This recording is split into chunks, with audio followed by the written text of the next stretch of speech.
Здравствуйте, мои дорогие подписчики и гости канала. Меня зовут Любовь, и сегодня я поделюсь с вами мастер-классом по пошиву замечательного кошелька из ткани различного цвета и фактуры. Его можно использовать не только для монет, но и для других мелочей, например, наушников или таблеток. Если у вас ткань ближе к квадрату, то выбирайте первый вариант раскроя. Вам понадобится два отреза 25 на 23 сантиметра.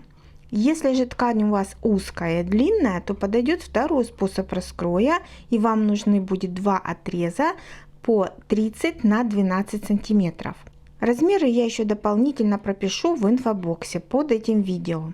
Итак, сначала делаем универсальную основу. Равносторонний треугольник со стороной 10,5 см. Это выкройка для клеевой основы.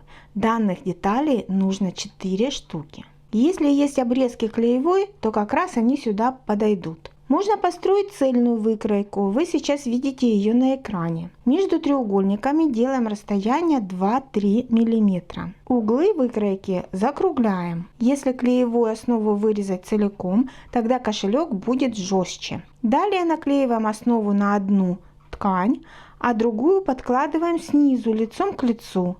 Скалываем их и выкраиваем, делая по периметру припуски на швы 1 см.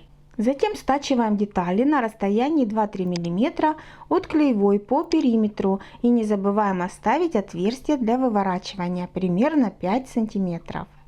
В начале и конце строчки делаем закрепочные стежки туда-сюда. Равняем край, а по углам делаем надсечки и убираем лишнее. Тогда изделие в вывернутом виде будет выглядеть аккуратно и без лишних утолщений.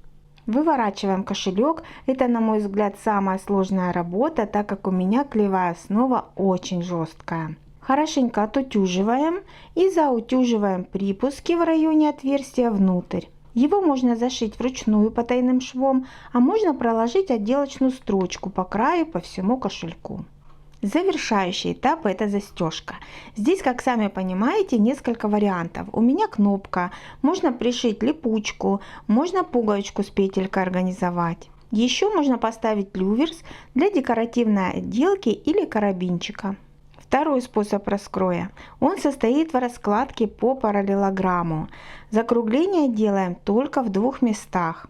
Здесь я сделала клеевую из отдельных треугольников, наклеила их на ткань, а дальше все то же самое проделываем, то есть раскраиваем, сшиваем и выворачиваем. А вот застежек теперь в этом случае будет 2, и получаем кошелек перевертыш. Его можно полностью развернуть, постирать, выгладить. И, кстати, обрезки ткани чаще всего узкие, поэтому я за второй вариант раскроя.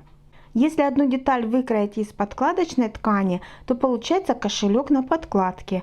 Декоративные элементы придают этому аксессуару дополнительный шарм.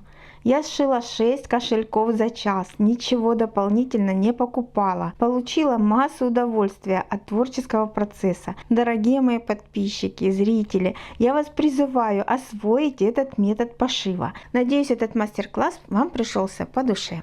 Приглашаю подписаться на мой канал Любовь Рулевская. Я буду очень рада новым друзьям. До свидания, скоро встретимся в новом видео. Пока-пока!